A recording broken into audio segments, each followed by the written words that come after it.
जय श्री कृष्णा दोस्तों, आप सबका अपने चैनल पुण्य धर्म में स्वागत है। आज हम सब जानेंगे कि 2025 में चातुर्मास कब से शुरू हो रहा है और कब तक रहेगा। इस 4 महीने में हमें क्या करना चाहिए, किन नियमों का पालन करना चाहिए और क्या ऐसी चीज है जो हमें करने से बचना चाहिए।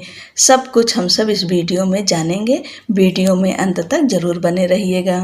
हिंदू धर्म में चातुर्मास की शुरुआत हर साल आषाढ़ मास के देवशयनी एकादशी से होती है, जब भगवान विष्णु योग निद्रा में चले जाते हैं।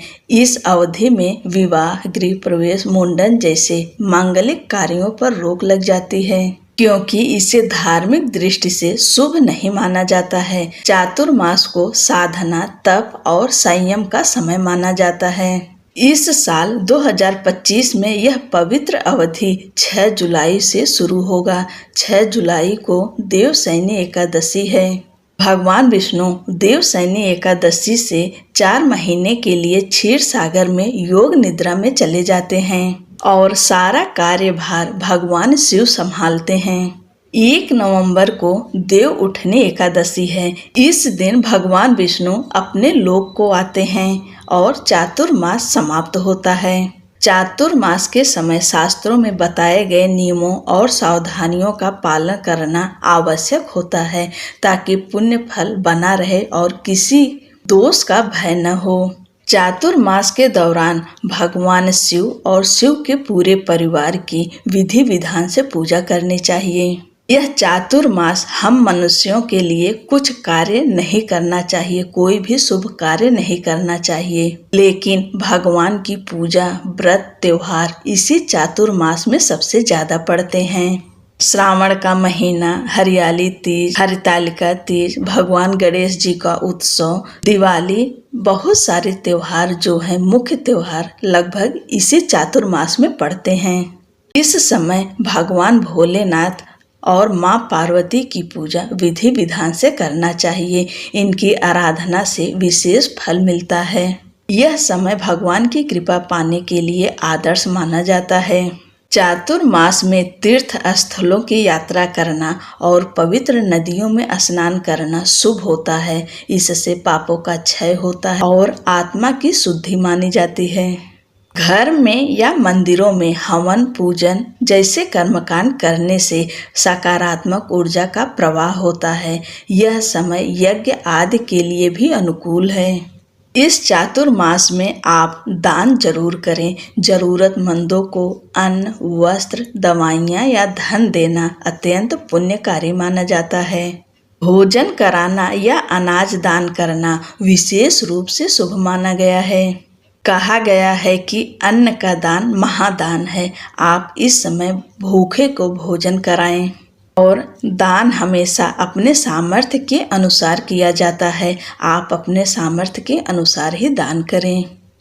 इस चातुर्मास में तुलसी, पीपल, आंवला, बेलपत्र इनकी पूजा करना, इनकी जड़ों में जल और दूध चढ़ाना, दीप शाम के समय लगाना बेहद ही शुभ होता है।